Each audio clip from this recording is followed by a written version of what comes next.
తులసిరెడ్డి గారు, ఇది కొత్త అంశం కాదు. ఇప్పుడే ఇందాక కుమారస్వామి గారు కూడా చెప్పారు, meritorious reservation candidate, reserved candidate MRC అని చెప్పి ఈవెన్ మీరు మెడికల్ ప్రొఫెషన్కి చెందిన వాళ్ళు.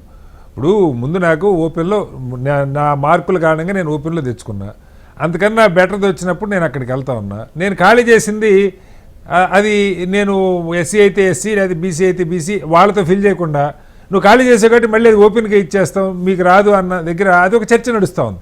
దాని మీద కూడా కోర్టుల చుట్టూ తిరిగి పోరాటం చేసి తెచ్చుకోవాల్సి వస్తూ ఉంది.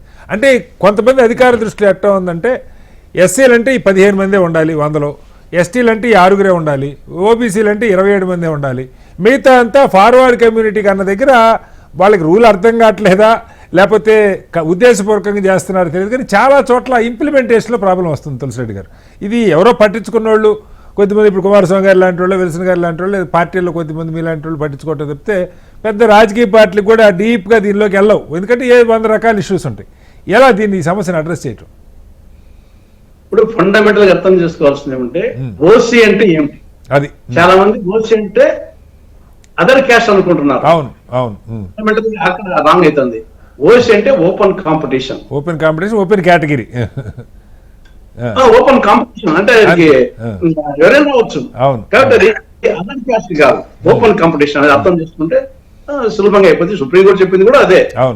ఓసీ అంటే వచ్చేసి ఇది ఏ కేటగిరీ కాదు, ఓసీ అంటే open category or open competition. ఇక్కడ సపోజ్ నేను జిల్లా పరిషత్ చైర్మన్ గా ఉన్నాను, అప్పుడు ఈడబ్ల్యూఎస్ లేదనుకున్నప్పటికీ అప్పటికి ఇన్ని ఉన్నాయి. అప్పుడు సపోజ్ ఒక 100 టీచర్ పోస్టులు భర్తీ చేయాలా, 100 టీచర్ పోస్టులు భర్తీ చేయాలంటే ఇప్పుడు సిస్టమ్ ప్రకారంగా ఓసీకి ముందు 40, ఎస్టీకి ఒక 15, ఎస్టీకి 6, బీసీకి 29, ఈడబ్ల్యూఎస్ కు 10 ముందు కేటాయించాలి. కేటాయించినప్పుడు మళ్ళా ఓసీలో అగైన్ మళ్ళా జనరల్ అండ్ ఉమెన్, మళ్ళీ ఓసీలో కూడా జనరల్ అంటే ఎవరైనా రావచ్చు, ఉమెన్. దీంట్లో కూడా మరి ఇంకా క్లారిటీ తెలియదు, కానీ దీంట్లో స్పోర్ట్స్ కోటా, దివ్యాంగుల కోటా మళ్ళా జనరల్ లో రావాలా, ఉమెన్ లో రావాలనుకుంటాను. స్పోర్ట్స్ కోటా అండ్ దివ్యాంగుల కోటా. కాబట్టి ఇది ఫస్ట్ ఓసీ ఫిల్అప్ చేయాలా. ఓసీ 100 సీట్లలో 40 సీట్లు ముందు ఫిల్అప్ చేయాలా. దానికి అందరూ ఎలిజిబిలిటీ, అన్ని caste eligibility, SC, ST, BC, EWS. దాంట్లో వచ్చేసి జనరల్ కేటగిరీకి అందరూ, ఉమెన్ కేటగిరీకి అన్ని వర్గాల ఉమెన్. దాంట్లో మళ్ళా జనరల్ లో ఉమెన్ లో మళ్ళీ స్పోర్ట్స్ కోట, దివ్యాంగుల కోట మళ్ళా కూడా ఉంటాయి. అది కూడా డెప్త్ కు పోతే దాని తర్వాత వచ్చేసి ఇంకా మిగతా ఎస్టీ కేటాయించిన 6 సీట్లలో మళ్ళీ అక్కడ జనరల్ అంటే జనరల్ ఎస్టీ అది మళ్ళీ ఉమెన్. దాంట్లో స్పోర్ట్స్ కోట అవి ఉంటాయి. అంటే ఎస్సీలో, అంటే బీసీలో, అంటే ఈడబ్ల్యూఎస్ లో. కాబట్టి ఈడ ఫండమెంటల్ గా అర్థం వచ్చేసి other caste or open category, open competition అర్థం చేసుకోవడంలో కొందరు అర్థం కాక, కొందరు ఉద్దేశపూర్వకంగా చేస్తే సమస్య ఇది. కానీ ఇది లేకుంటే ఇది సుప్రీంకోర్టు మళ్ళీ జడ్జిమెంట్ ఇవ్వాల్సినంత పరిస్థితి కాదు. యాక్చువల్ గా వచ్చేసి ఇది ఆల్రెడీ ఎగ్జిస్టింగే. నాకు తెలిసి ఇప్పటికే సమస్య ఈ స్పోర్ట్స్ కోట, దివ్యాంగుల కోట ఏ విధంగా చేస్తున్నా నాకు ఇప్పటికీ డౌటే.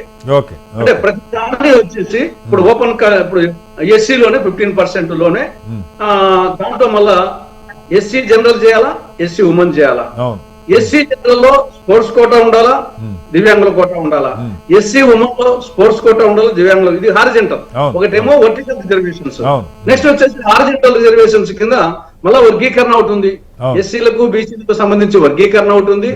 దాంట్లో మళ్ళీ ఇవి వచ్చి జనరల్ ఉమెన్ ఉంది, దాంట్లో మళ్ళీ స్పోర్ట్స్ కోట, దివ్యాంగుల కోట ఉంది.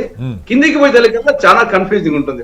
పైకి ఓపెన్ గా ఫస్ట్ దగ్గర వరకు నో ప్రాబ్లం, ఇంకా కింద ఇప్పటికి కొంత తక్కువ సీట్లు ఉన్నప్పుడు సమస్య వస్తుంది. ఇప్పుడు పైన సార్ మీరు కింద దాకా వచ్చారు, పైనే ఫండమెంటల్ దగ్గరే తప్పులు చేస్తున్నారు ఈ రోజు కూడా. కాదు ఎవరికైనా తులసిరెడ్డి గారు, కామన్ సెన్స్ ఎవరికైనా ఓపెన్ కేటగిరీ కట్ ఆఫ్ తక్కువ ఎట్లా వస్తుంది, ఎస్సీ కేటగిరీ కట్ ఆఫ్ ఎక్కువ ఎట్లా ఉంటుంది అనేది కామన్ సెన్స్ ఎవరికైనా ఏదో తప్పు చేసేని అర్థం అవుతుంది కదా.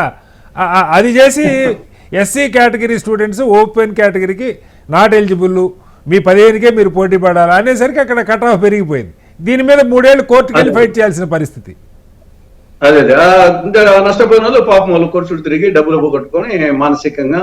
కాబట్టి ఇది అవగాహన లోపంతో కొందరు, ఇంతమందిలో విల్సన్ గారు చెప్పినట్టు ఉద్దేశపూర్వకంగా కొందరు చేస్తా ఉండొచ్చు. కాబట్టి 2 ఉన్నాయి.